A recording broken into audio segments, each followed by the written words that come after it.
কাঁচা আম পাকা আম। Hello everyone, আসসালামু আলাইকুম। কেমন আছেন আপনারা? এখন এই সময়টায় সবার বাড়িতেই আম আছে, কাঁচা এবং পাকা। আর বিশেষ করে বাজারে উঠছে, এটা দেখো,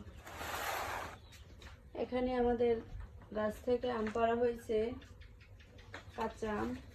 আমটা একটু টক, তারপরে কিভাবে খাওয়া যায় সেই ব্যবস্থায় আছি। এখানে অনেকগুলো আম ছিলাইলাম, কাটছি, এখন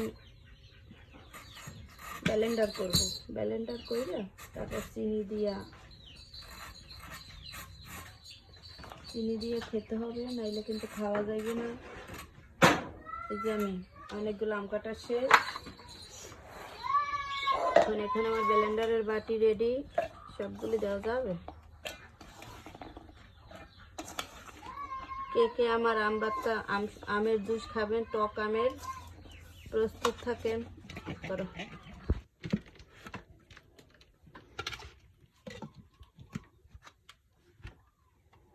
দেখি কি হয়।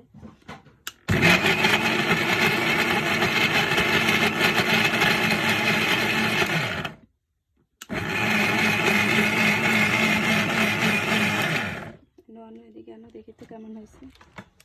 আর একটু লাগবে, একটু পানি দিই, তাহলে ভালো হইবে।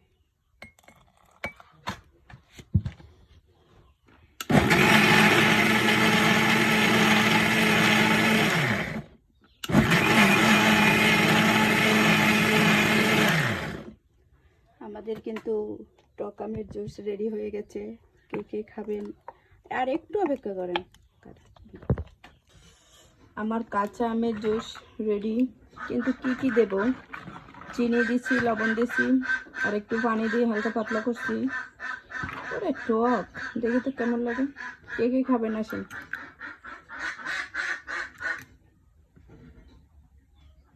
আমি একটু আগে টেস্ট করে দেখি, ঠিক আছে? তারপর আপনাদের কাছে বলতে আসি।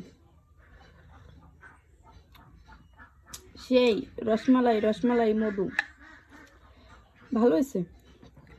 তবে এখন তো বিকেলবেলা, দুপুরবেলা যখন বেশি গরম থাকে তখন বেশি মজা লাগে। সমস্যা নেই, ফ্রিজে রেখে দেবো, তারপরে খাওয়া যাবে। আর এই আমের জুসটা দেখে কার কার খেতে ইচ্ছে করছে কমেন্টস করে জানাবেন। ভালো থাকেন, আল্লাহ হাফেজ।